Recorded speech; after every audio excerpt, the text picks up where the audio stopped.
Alright, what is up YouTube? HPJ here, and I'm coming at you guys with a deck profile for you all, combining the Melffy and the um, Tribrigade.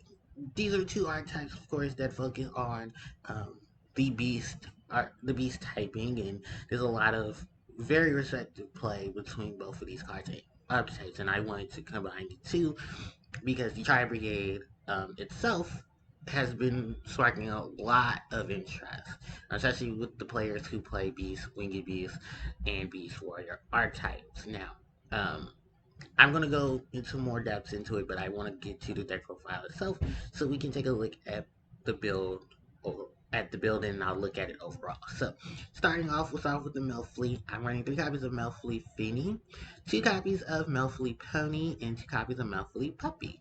Then, I'm running 3 copies of Tri-Brigade Fractar and 3 copies of Tri-Brigade Cersa. Then I'm running 3 copies of Rescue Cat, 2 copies of X-Saber Airbellum, and 3 copies of Ash Blossom and Joyous Spring. Then I'm also running 2 copies of Vandal Fawn, the mystical beast of the forest, and 3 copies of um, Kalatosa, the mystical beast of the forest. Then for the spell cards, 3 copies of Obedience Schooled, 3 copies of Call by the Grave, then 2 copies of Melfleet Tag, 2 copies of Melfleet Hide and Seek, and then 2 copies of Tri Brigade Airborne. Then for the only trap card in the deck, surprisingly enough, is actually 3 copies of Tri Brigade Revolt. Then for the extra deck, 2 copies of Tri Brigade Shriek the Wicked Wings, 2 copies of Tri Brigade Longal, the Silver Bullet, 2 copies of Tri Brigade Falligetti, the Fruitless Flower, then 2 copies of Mises Radiant. I almost called it Malice Radiant. That's the main deck monster. Then we have 2 copies of Melfleet of the Forest, 2 copies of Melfleet Mommy, 2 copies of number 64 Ronin Raccoon Sendayu, and then 1 copy of Nat Beast. So, very beast oriented archetype, very big beast combination plays. One of your big plays comes between 2 combination cards, that is Obedience Schooled and Rescue Cat. Rescue Cat's ability, of course, as we all know, is that it's intercepts a graveyard. Just has to summon 2 level 3 or lower beast type monsters from your deck. Their effects are negated and then they're destroyed during the end phase. And you only use an effect of Rescue Cat once per turn. So the thing about it is that unlike old school Rescue Cat, new Rescue Cat's effect limits it to once per turn. So you can't spam multiples of these things, which would be adorable. The other thing about Rescue Cat is that it has so many targets in this deck. I'm not just talking, the Malfleet and the Tri Brigade for the race that it goes for. No, we also have the X-Saber Airbellum. X-Saber Airbellum being a tuner, being a level 3 beast monster. You're really not going to use this for effect unless you have to, but you're going to use this card because it helps you get access to Materia Beast. There are some other options of beast cards you can easily add it to this, but I think that beast is probably the most predominant because most decks in the game right now run a massive amount of spell cards. Dropping that beast, give it enough protection, and there's really not much an opponent can really do to Naturia Beast. Then the combination of, the targets it gets, let's actually talk about the Melfleet, because the Melfleet and Obedience School have a great combination there. When Obedience School is activated, it gives you 3 level 2 or lower beast type monsters, as long as you don't control no monsters, and those monsters have different names. Their artifacts are negated, but what you're doing with them is you're link climbing and going into a lot of your link monsters, thanks to Obedience School. Because if you drop a Rescue Cat, drop a Obedience School, normal summon a Rescue Cat, going to all these different array of monsters, you're pretty much, setting up this massive board with a lot of big combos. And there's a lot of combination plays that can easily be done with just those two. Especially when you combine it with a lot of these level 2 or lower beast type monsters. And look at the range of the level 2 or lower beast type monsters. It's crazy. Let's go to the Melfleet. These were originally called the Marfay, but the name got changed due to Konami. But Funny is going to be one of your big assets because it allows you to social summon a beast type monster from your hand. Um, now, on paper, this may not seem relatively good, but think about it. If a monster your opponent controls is not social summon, on top of that, if this card is targeted by your opponent for an attack, you can easily just trigger this card's effect. And it is once per turn each. So that's an even bigger asset to most players who want to play this because you can trigger this even on your opponent's turn, and then you combo it well with a lot of your other beast type monsters. You can try to throw in some really big beast type monsters too.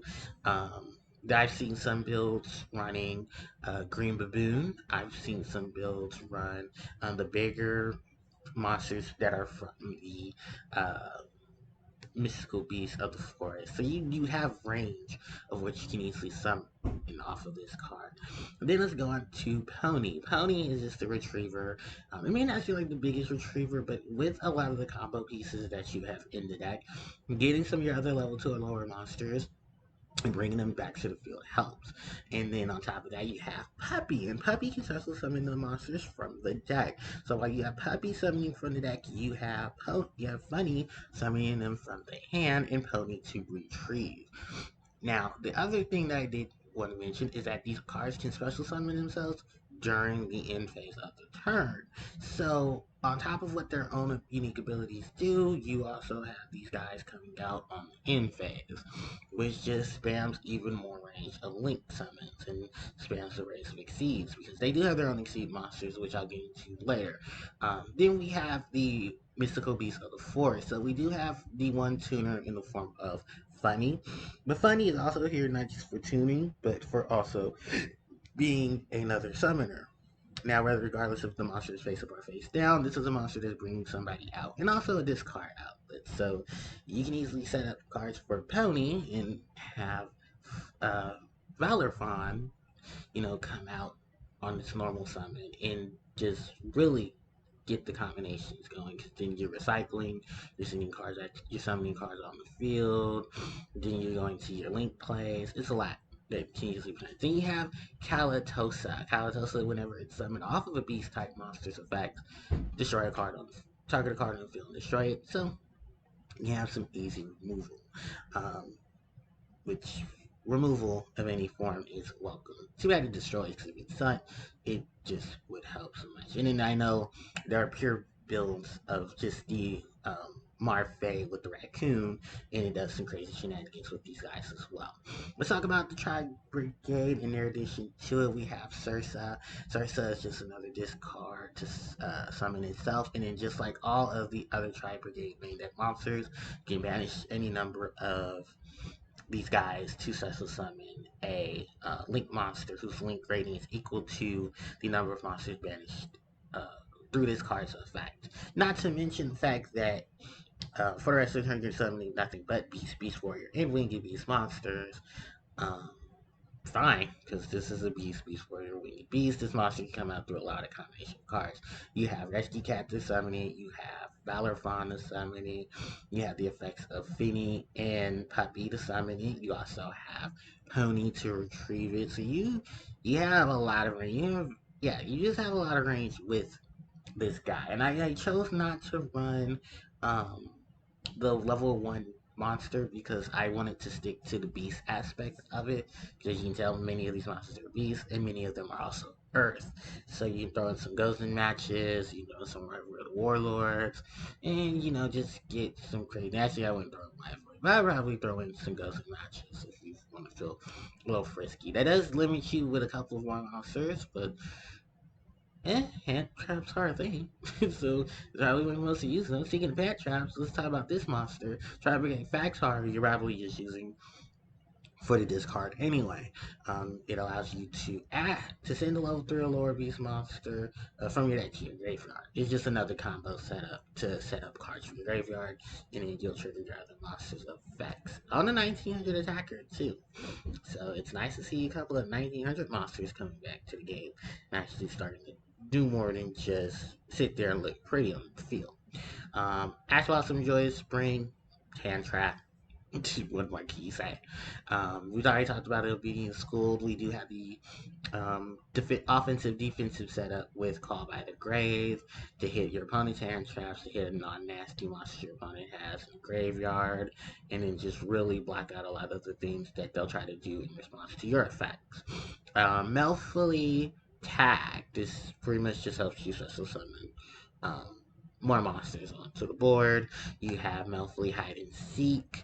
Each time a beast monster you control will destroy a battle, it's not. And then on top of that, I know be destroyed by a card effect, it's not. And then on top of that, you can Pot of Avarice to draw thanks to this card. So you got some pretty good advantage around that. Then you have the Tribrigade Airborne, another speedy special summon, um, extended play type of situation with these cards, especially with these three, because that's really what you're going to be doing is a lot of extending, as you can tell. And then you have the trap card, which right out just says here, get big link monster.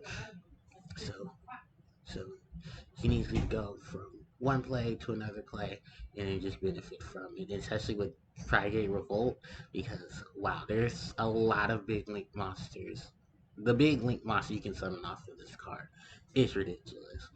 And having this card to be able to summon some from the Banished and the Graveyard, you don't have any cards that do that, especially not for Beast Wing and Beast Warrior. There is one card which I think is Unicorn Beacon, but that's also situational, and I think in regards to level. This doesn't have a level, it just says type.